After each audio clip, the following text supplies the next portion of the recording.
पाकिस्तान अपनी भरपूर अस्करी तारीख की वजह से मुख्तलिफ इलाकों में बेशुमार किले रखता है। उनमें से बाज़ किले दुश्मनों की अलगार से महफूज रहने के लिए, जबकि बाज़ किले बादशाहों और नवाबों की रहाइश के लिए तैयार किए गए थे। पाकिस्तान में ये तमाम किले अब अवामी तफरीही मकामात बन चुके हैं। एक लाहौर किला, शाही किला। पाकिस्तान का ये कदीम किला पंजाब के मशहूर तारीख़ी मकामात में से एक है कि लाहौर की मरकज़ी शनाख्त और पाकिस्तान के सबसे मशहूर किलों में से एक शाही किला अपनी तामीर और शान व शौकत में बेमसालाम है। आम तौर पर उसे शाही किला कहा जाता है। ये मुग़ल सल्तनत की शान व शौकत और ज़वाल की एक काबिल ज़िक्र मिसाल है। अगरचे जदीद किला लाहौर की बुनियाद मुग़ल शहंशाह अकबर के दौर में 1566 ईस्वी में रखी गई थी, ताहम इसमें मौजूद शीश महल अपनी मिसाल अब है। ये पूरा ढांचा 400 कनाल से ज़्यादा रकबे पर फैला हुआ है और ये मुग़ल दौर के शानदार दूर की तर्जुमानी करता है। 1981 में अक़वाम मुत्तहिदा ने पाकिस्तान के इस तारीख़ी किले को यूनेस्को का आलमी सकाफ़ती वर्सा करार दिया। दोग बल्तीत किला। गिलगित बाल्तिस्तान के सफ़र के दौरान इस तारीख़ी किले को देखना न भूलें।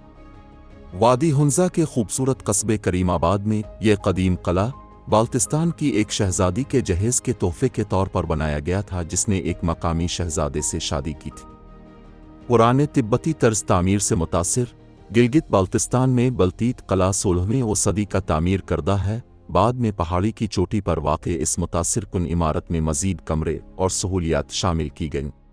इसके कुछ अरसे बाद royal geographical society of London ने Aga Khan trust for cultural historic cities support program के ताउन से पाकिस्तान के तारीख़ी किले को इसकी साबिक़ा शान में वापस लाने के लिए बहाली का प्रोग्राम शुरू किया। 3 के रोहतास किला। जेहलम शहर के करीब दीना शहर में वाक़े किला रोहतास का शुमार पाकिस्तान के खूबसूरत किलों में होता है। इसे बादशाह शेर शाह सौरी ने 1540 से 1547 ईस्वी के दरमियान तामीर किया था। इस किले की तामीर का असल मकसद पोठोहार के मकामी कबाइल की ताकत को अलग करना था, जिन्हें गक्खड़ कहते हैं। फ़न तामीर के हवाले से ये किला 5.2 मुरब्बा किलोमीटर रकबे का हामिल है, जो खूबसूरत पहाड़ियों से घिरा हुआ है। किला रोहतास के 11 दरवाजे हैं। इस किले को जनूबी एशिया में फ़ौजी किलाबंदी का मज़हर समझा जाता है। जहाँ तक दिफाई मैकेनिज़्म का ताल्लुक़ है, रोहतास किले के चारों तरफ तकरीबन 4 किलोमीटर की मजबूत दीवारें हैं। 1997 में यूनेस्को ने इस नाकाबिल तस्खीर किले को आलमी सकाफ़ती वर्से की फहरिस्त में शामिल किया। 4 रानी कोट किला। रानी कोट किला सिंध की फसील अजीम दीवार के तौर पर मशहूर है। ये ज़िला जामशोरो में वाक़े है और मुल्क का एक तलिस्माती अजूबा है। ये 836 ईस्वी में तामीर किया गया था, लेकिन इसे 1812 में दोबारा तामीर किया गया था। उसका मुहीत तकरीबन 26 किलोमीटर है, जो उसे दुनिया का सबसे बड़ा किला बनाता है। इस इलाके में 3 कदीम कब्रिस्तान भी है। 5 दराविड़ किला। किला दराविड़ सहराए चोलिस्तान की एक शानदार खूबसूरती है। ये बहावलपुर शहर से 130 किलोमीटर जुनूब में वाक़े है। इसे देखने का बेहतरीन वक्त मशहूर जीप रैली के दौरान फरवरी में है। इसके 40 गढ़ सहरा में मीलों तक नजर आते हैं। किला दराविड़ पाकिस्तान के उन किलों में से एक है जो मौजूदा दौर में अपनी बेहतरीन हालत में है। ये किला बहावलपुर के शाही खानदान की रहाइशगाह था। 1500 मीटर का तवाफ वाला किला दराविड़ पाकिस्तान के बड़े किलों में से एक है। इसकी दीवारें 30 मीटर तक ऊंची हैं।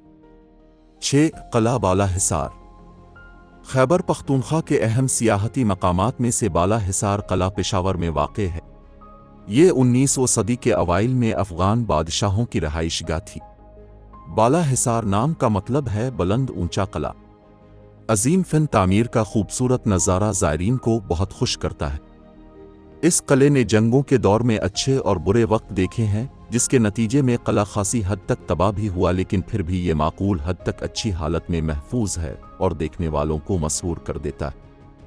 अब इसकी मुकम्मल तज़यीन व आराइश कर दी गई है और फ़ी अलहाल पाकिस्तान फ्रंटियर कोर के ज़ेर इस्तेमाल है। 7 लाल किला मुज़फ़्फ़राबाद। लाल किला को मुज़फ़्फ़राबाद किला भी कहा जाता है। ये 1646 में तामीर किया गया था। اس لیے پاکستان کے قدیم ترین قلعوں میں سے ایک کے طور پر مشہور ہے۔ اس کا حیرت انگیز فن تعمیر اس دور کے تعمیر کنندگان کی مہارت کی عکاسی کرتا ہے۔ یہ قلعہ کشمیر کے چک حکمرانوں نے 16ویں صدی میں تعمیر کرنا شروع کیا اور بعد میں سلطان مظفر خان نے اسے مکمل کیا۔ کشمیر میں دریائے نیلم کے ساتھ واقع ہونے کی وجہ سے لال قلعہ قدرتی خوبصورتی کا حامل آثار قدیمہ کا مثالی مقام ہے۔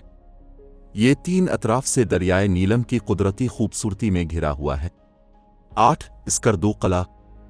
یہ وادی اسکردو میں واقع ہے جو اسکردو کے بادشاہوں کی شاہی رہائش گاہ ہوا کرتی تھی۔ یہ 16ویں صدی میں تعمیر کیا گیا تھا اور اس کی اہمیت کی وجہ سے مغل بادشاہ اورنگزیب نے قلعہ پر قبضہ کرنے کی کوشش کی لیکن ناکام رہا۔ 9 قلعہ کوئٹہ۔ صوبہ بلوچستان میں کوئٹہ کا قلعہ ایک فوجی چھاؤنی کا قلعہ ہے جسے 19ویں صدی کے آخر میں برطانوی سلطنت نے تعمیر کیا تھا۔ اس کی تاریخی اہمیت اور بے عیب خوبصورتی اسے پاکستان کے بہترین قلعوں میں سے ایک بناتی ہے۔ 10 صادق گڑھ پیلس۔ پاکستان کے چوٹی کے قلعوں کی بات کرتے ہوئے صادق گڑھ کا خوبصورت محل بھی ذکر کرنے کا مستحق ہے۔ یہ قدیم لیکن شاندار محل ڈیرہ نواب صاحب، ضلع بہاولپور میں واقع ہے۔ صادق گڑھ محل کو بہاولپور کے بادشاہ نواب صادق محمد خان نے 1882 میں بنایا تھا۔